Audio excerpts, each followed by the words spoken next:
बहुत सी government jobs के interviews में बड़े इंटरेस्टिंग सवाल पूछे जाते हैं आपके दिमाग को परखने के लिए। और मुझे तो ऐसे सवालों को सुनने में और उनका जवाब देने में बड़ा मजा आता है। तो चलो एक ऐसा इंटरेस्टिंग सवाल मैं आपसे पूछता हूं। मान लीजिए कि आपके पास 7 केले हैं और उन्हें आपको 8 जनों में बराबर बांटना है, लेकिन शर्त यह है कि आपको केलों को काटना नहीं है। तो अब आप ये काम कैसे करोगे, यही आपको बताना है। सोचिए आराम से। सोच लिया? तो चलो मैं इसका आंसर बताता हूं। देखिए आपको करना क्या है, उन 7 केलों का शेक बनाना है और फिर उसके बाद आपको 8 जनों में बराबर बांट देना है। आपको केले काटने भी नहीं पड़े और बराबर बट भी गए। गाइस, है ना इंटरेस्टिंग सवाल? ऐसे इंटरेस्टिंग सवालों गाइस, क्या आपने कभी सोचा है कि जब आप अपने हाथों को कुछ देर तक पानी में रखते हो तो वो ऐसे खुरदरे क्यों हो जाते हैं? डोंट वरी, मैं आपको बताता हूं। अच्छा, आपको ये तो पता होगा कि बहुत सारी ऐसी चीजें होती हैं जो बहुत चिकनी होती है और जिन पे ग्रिप बनाना बहुत हार्ड होता है, और इनफैक्ट पानी में तो ग्रिप बनाना और भी ज्यादा हार्ड होता है। इसीलिए आपकी बॉडी इतनी समझदार है कि पानी में आपके हाथों को वो खुरदरा कर देती है ताकि आप चीजों पे ग्रिप आसानी से बना सको। क्या आपकी बॉडी का ऐसा इंटेलिजेंट फिनोमिना आपको पहले पता था? और अगर नहीं पता था तो चैट सेक्शन में लिखना मत भूलिएगा। गाइज, हम में से अधिकतर लोग एल्बर्ट आइंस्टाइन को सबसे ज्यादा बुद्धिमान मानते हैं और उन्हीं के आईक्यू लेवल से सबके आईक्यू लेवल का कंपैरिजन किया जाता है। लेकिन क्या आपको पता है कि एल्बर्ट आइंस्टाइन खुद किसको सबसे ज्यादा बुद्धिमान मानते थे? चलो मैं आपको बताता हूं। एक बार किसी रिपोर्टर ने एल्बर्ट आइंस्टाइन से पूछा कि सबसे ज्यादा बुद्धिमान व्यक्ति होना कैसा लगता है, क्या आप बताएंगे? तो उसके ऊपर जो एल्बर्ट आइंस्टाइन ने जवाब दिया वो आप लोगों को सुनना चाहिए। उन्होंने कहा, मुझे नहीं पता। आई थिंक ये सवाल आपको निकोला टेस्ला से पूछना चाहिए। गाइज, अगर निकोला टेस्ला नहीं होते तो ऐसे बहुत सारे इन्वेंशंस हैं जो कि कभी पॉसिबल ही नहीं हो पाते। इसीलिए साइंस कम्युनिटी उन्हें सबसे ज्यादा बुद्धिमान और जीनियस मानती है।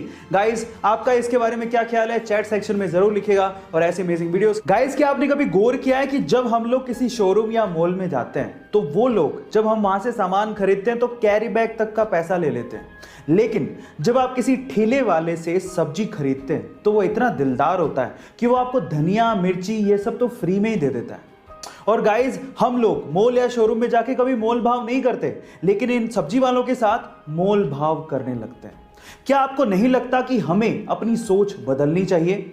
गाइज, आप लोगों का इसके बारे में क्या ख्याल है? चैट सेक्शन में जरूर लिखेगा। और ऐसी अमेजिंग वीडियोस। गाइज, बाइक चलाना किसे नहीं पसंद, लेकिन असली प्रॉब्लम आती गर्मियों में, जब कोई स्कार्फ या फिर रुमाल पहनने के बाद हमें हेलमेट पहनना पड़ता है। और गर्मी होने की वजह से थोड़ी दूरी तक चलने के बाद जब हम हेलमेट उतारते हैं तो पूरा मुंह पसीने से भर जाता है। अब इस प्रॉब्लम का सॉल्यूशन क्या है? जी हाँ गाइस, इस प्रॉब्लम का सॉल्यूशन है एसी हेलमेट। एक छोटी सी एक्सेसरी आपके हेलमेट पे लगती है और वो आपके हेलमेट को या फिर आपके सिर को ठंडा ठंडा कूल कूल बना देती है। और गाइस, इसका इन्वेंशन कहीं बाहर नहीं, हमारे इंडिया के बेंगलोर के आईआईटीएन पीके सुंदर राजन ने किया है। सो गाइस, हमारे हेलमेट को ठंडा ठंडा कूल कूल बनाने वाले इस सुंदर राजन के लिए एक लाइक तो बनता है।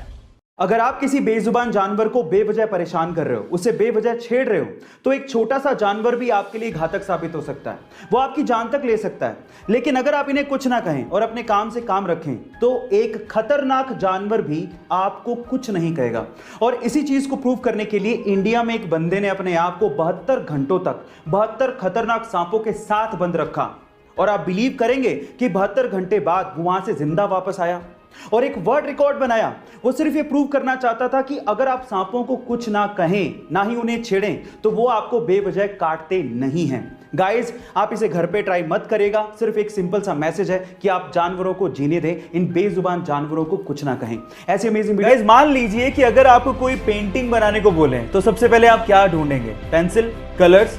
लेकिन इटली की एक आर्टिस्ट गिउलिया बनाडेली पूरी दुनिया की पहली आर्टिस्ट है जो कि कलर्स का इस्तेमाल करती ही नहीं है। वो पेपर पे कॉफी को गिरा के अपनी आर्ट बनाती हैं और ऐसी क्रिएटिविटी शायद ही आपने कहीं देखी होगी। और वो दुनिया की पहली ऐसी आर्टिस्ट हैं जिन्होंने कॉफी आर्ट को इंट्रोड्यूस किया है।